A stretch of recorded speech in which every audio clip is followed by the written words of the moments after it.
Hello everyone, welcome to the channel study Nepal. आज चाहिँ मैले एउटा सेफ्टी हेलमेटको कन्सेप्ट लिएर आएको छु। हामी चाहिँ बाटोमा हिँड्दै गर्दाखेरि कुनै रुरल बाटो छ, ढुङ्गाको बाटो छ भने सडनली हामीले चाहिँ हेलमेट खोल्न या बन्द गर्नु पर्यो भने हामीले एउटा हात छोडेर हेलमेटको सिसामा लानुपर्ने छ। त्यसले गर्दा चाहिँ एउटा मात्र हातले हामीले बाइक समाउनुपर्छ, जसले गर्दा चाहिँ एक्सिडेन्ट बढ्ने चान्स एकदमै बढी नै हुन्छ, जुन हामीले देखि पनि रहेको छौँ। त्यसले गर्दा चाहिँ आज मैले एउटा साउन्डले हामीले हेलमेटको भाइजर खोल्न या बन्द गर्न सकिन्छ भने चाहिँ एक्सिडेन्ट कम हुनसक्छ कि भनेर मैले एउटा कन्सेप्ट लिएर आएको छु। यसमा चाहिँ हामीले जस्ट आवाज दिएर चाहिँ हामीले हेलमेटलाई खोल्न सकिन्छ या बन्द गर्न सकिन्छ। जस्तै एउटा ठुलो आवाज बनाउनु पर्छ टाइपको, यस्तो आवाज दियो भने चाहिँ हेलमेट अटोमेटिकली खुल्छ र फेरि त्यही आवाज दिने भने हेलमेट बन्द हुन्छ।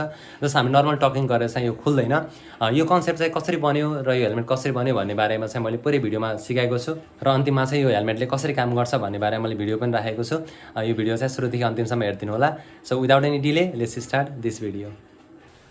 यसको लागि हामीलाई चाहिन्छ सर्भो मोटर, एउटा हेलमेट, अनि हामीलाई चाहिन्छ भाइजर, जुन चाहिँ तलमाथि गर्नको लागि यो काम लाग्छ। यो हेलमेटकै भाइजर हो यो। त्यस्तै तरिकाले हामीलाई चाहिन्छ अर्डिनो उनो। यो चाहिँ अर्डिनो उनो हो र यो चाहिँ अर्डिनो उनोको सिल्ड, ब्रेडबोर्ड सिल्ड भन्छ यसलाई। अनि यसको माथि चाहिँ स्टेप डाउन मोडल राखेको छु मैले। जस्तै मसँग यहाँ 7.2 भोल्टको ब्याट्री छ, जसको मद्दतले मैले सर्भोलाई चलाउने छु र यो पुरै सेटअपलाई चलाउने छु यो ब्याट्रीले। मसँग छ माइक्रोफोन मोड्युल, यसबाट हामीले साउन्ड चाहिँ इनपुट लिन सकिन्छ। यो माइक्रोफोन मोड्युल हो।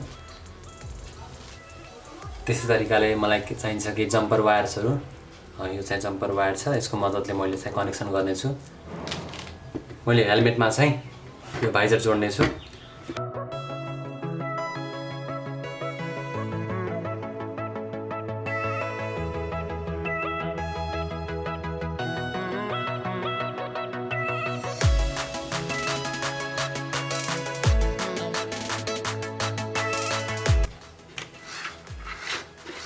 भाइजर रेडी भएको छ। अब जान्छौँ फर्दर कनेक्सनमा।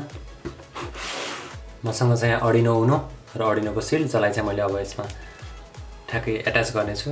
यो सिल्ड हो, त्यसले गर्दाखेरि ठ्याक्कै यसमा मिल्न जान्छ यो अर्डिनो उनोको सिल्डमा।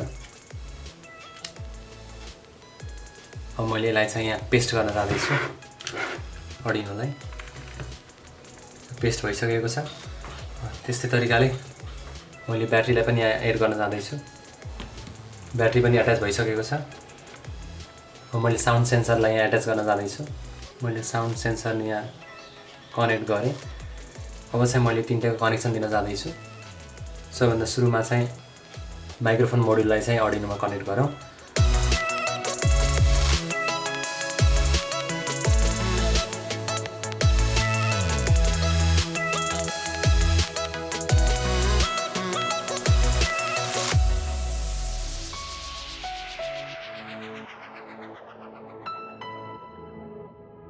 माइक्रोफोनको कनेक्सन सकियो। अब चाहिँ सर्भोको कनेक्सन गरौँ।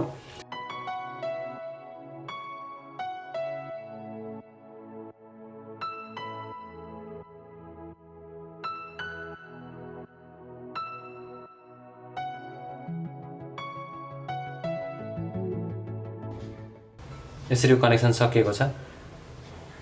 अब मैले पावर दिनको लागि चाहिँ यो इनपुटको नेगेटिभ पिन ब्याट्रीको नेगेटिभमा लगेर कनेक्ट गर्नेछु र इनपुटको पोजिटिभ पिन ब्याट्रीको पोजिटिभमा लगेर कनेक्ट गर्नेछु। तपाईँ देख्न सक्नुहुन्छ यो अर्डिनोले पावर पाइसकेको छ र यहाँ बल्ब पनि बलिसकेको छ। अब म यसमा प्रोग्राम अपलोड गर्न जाँदैछु अर्डिनोमा। प्रोग्रामिङ लागि चाहिँ मैले यो केबलको पोर्ट यहाँ प्रोग्रामिङ पोर्टमा कनेक्ट गरेँ र अर्को पोर्ट चाहिँ मैले ल्यापटपमा कनेक्ट गर्न जाँदैछु।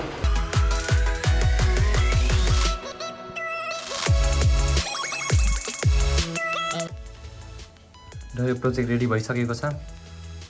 यसमा चाहिँ प्लस र माइनस मध्ये कुनै एउटा मैले निकालिदियो भने यसको पावर चाहिँ अफ हुनेछ र तपाईँले यो माइक्रोफोनको सेन्सिटिभिटी चाहिँ यो पोटेन्सियोमिटरबाट बढाउन घटाउन सक्नुहुन्छ। र हाम्रो प्रोजेक्ट रेडी भइसकेको छ। अब मैले यसलाई लगाएर ट्राई गर्छु यसले कति इफेक्टिभली काम गर्छ। र हेलमेट रेडी भइसकेको छ। तपाईँले देख्न सक्नुहुन्छ यो मोडल। यहाँ चाहिँ मैले हेलमेट फिट गरेर राखेको छु। अब चाहिँ यसलाई मैले लगाएर चेक गर्नेछु कि यसले कति इफेक्टिभली काम गर्छ गर्दैन। So let's try.